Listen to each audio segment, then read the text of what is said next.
This week's episode, the icon, I don't want to say icon, but she's very iconic.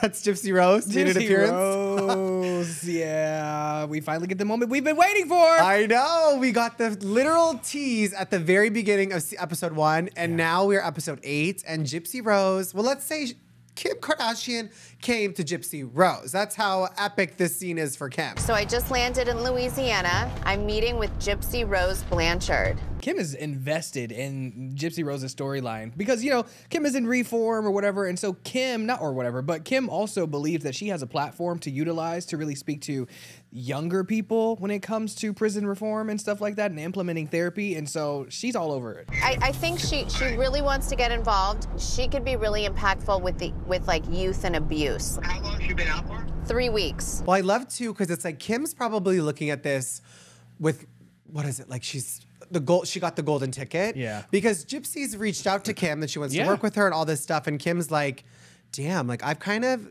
cemented myself in this prison reform culture to where I'm the one people come to now for help. Yeah, especially in pop culture. 100%. And I do kind of feel like Kim isn't selfishly meeting with Gypsy, but she kind of is because 1, she's filming it for the show. Yes. 2, she knows like if anyone is going to get through to Gypsy Rose, it's the most famous woman in the world. And I know of this because when Kim told Gypsy, I've been following your case for so long, Gypsy like about shit herself. Well, honestly, I've been following your case for a really long time. Really? Really? It was really interesting. I think we've read about the story, of Gypsy and stuff. And so to hear her perspective in this light under the, Kardashian umbrella was really interesting. I think there were different nuances that I was able to take away from it. Well, too, and I'm also sitting here thinking, I'm like, she's not like, I don't feel like, Kim said, I hope she does well. Like, but now I think a lot more things have been opening up since this was filmed because this was 3 weeks after she got out of jail. Yeah. And now a lot has happened with Gypsy. She went on a press tour, that she got with a man, then she's not with a man. Yep. She got a nose job, hair done, new teeth. She's doing the full influence. And I said this on social media. I said, Kim, I don't really think you need to help Gypsy with the prison reform.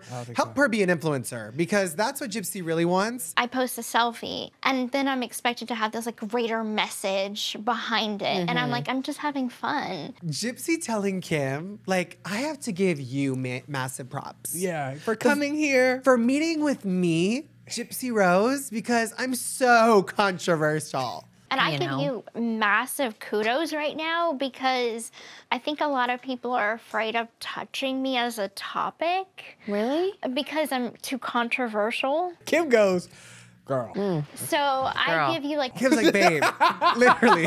She's like, you don't know controversial. You don't. You're not controversial, Gypsy. You're in the wrong and you can't when there's only one side. That was so funny. But that was funny to see Kim just be like, sweetie, you don't know nothing about controversial. She said, you just got here. You just got here. But Kim really was an interviewer. I feel like Kim was excited because I feel like she's seen so many like murder mysteries and documentaries that she was actually getting to sit down with a murderer. What was the first meal you had when you got out? When I got out, I got to try steak for the first time. Yes. Like she was excited. And then she said, what was your mom's favorite song? I'd play one of her favorite songs on my tablet and I would What was just one cry. of her favorite songs? like, Kim, thank you for asking because I do want to know. But I'm like, she's seen enough of those crime documentaries where she knows what to ask and how to ask. And I think she was kind of getting a little too into it because she was agreeing a lot. Like, it is so hard to Gypsy. And then she had to correct herself. Like, actually, I don't know what anything this would be. It's so complicated. Like, it's so complicated.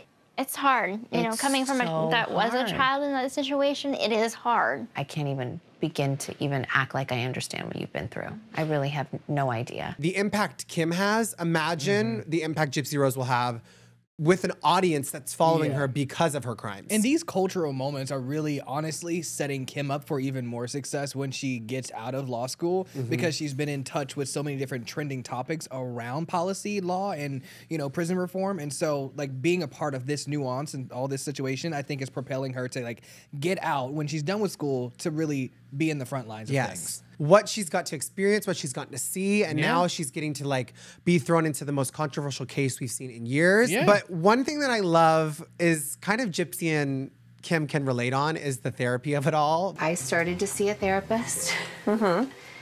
And I just saw her once. And now we're finding out that Gypsy Rose, while in prison, was not even allowed therapy. When I got to prison, I asked them if I could get therapy. I received a notice that I didn't qualify for one-on-one therapy. That was the most unsettling thing for me, because we all know that, as Gypsy said, you know, the system is not set up for people to win, especially, you know, people of like, you know, who are less fortunate in situations like that. And so also like, it's just so uncomfortable and so unsettling. And so I like that the work is being done, because to not even have therapy and to be mentally ill and to recognize that you need it and they halt that's a problem. If that's a case, that obviously a child that was, what is the word? Not traumatized. Like her mom was so bad to her. What is the word? Malproxy? No, Munchausen by proxy. But a child of a Munchausen by, why is it called Munchausen? That sounds so sexual. Munchausen. Munch. I know what you mean. You think you think you're shit? You think Ice Spice is a fan of Gypsy? You ain't even a thought.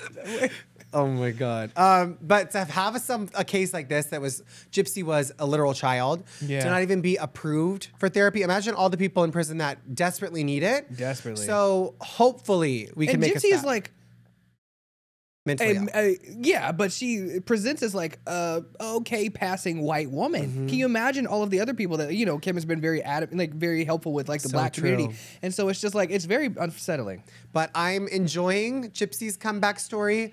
I love how she did do the shout out, like, half the world wants me to succeed and the other half wants me to be punished. I'm like, girl. I was like, who are those halves? Yeah, because I feel like everyone is just watching because we're just intrigued at what's going to happen.